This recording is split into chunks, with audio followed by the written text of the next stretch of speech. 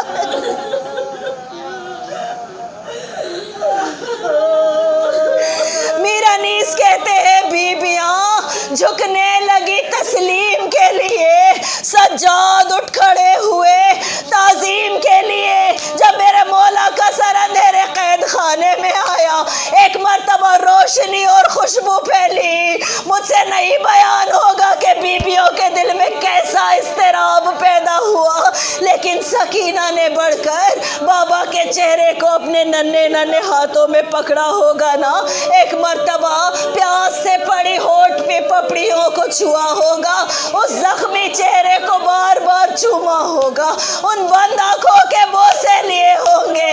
Be be نے بیان کرنا شروع کیا، اے بابا سکینہ پہ بڑے مظالم ٹوٹے بابا، اے بابا تمہارے بعد سکینہ کا کوئی پرستار نہیں۔ بیان کرتے کرتے بچی خاموش ہو گئی۔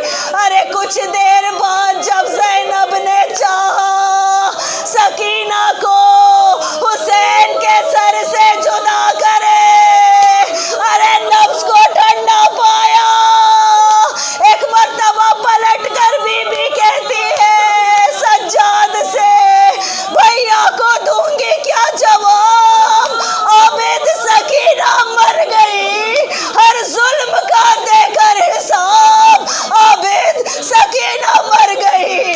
عزیزان گرامی، اس اندھیرے قید خانے میں جب میرے مولا نے اپنی زنجیروں کو سنبھالا، ایک ننھی سی قبر کو کھودا، شاید یہ اسلام کی تاریخ کا واحد جنازہ ہے کہ جسے عورتوں نے اٹھا کر قبر میں ڈالا۔ ارے جب غسالہ نے غسل دینے کی کوشش کی، ایک مرتبہ کرتا جو الگ کرنا چاہا، بس آخری جملہ کیا آپ نے گریہ، میں نے دی زحمت آپ کو، بس یہ آخری جملہ۔ عزیزان گرامی، جب غسالہ نے کرتا الگ کرنا چاہا، ایک مرتبہ چیخ مار کر پیچھے ہٹی، کہنے لگی اس بچی کی ماں کہاں ہے، ذرا سامنے آئے۔ اور غمزدہ رباب سامنے آئی، کہا اس بچی کو کیا مرض تھا، میں جب چاہتی ہوں کرتے کو اتاروں، ارے جسم کی کھال ساتھ ساتھ اتار۔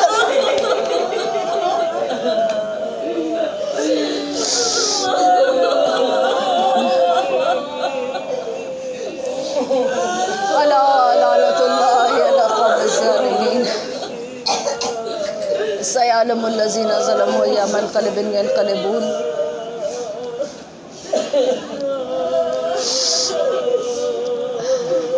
پروردگار تجھے واسطہ ہے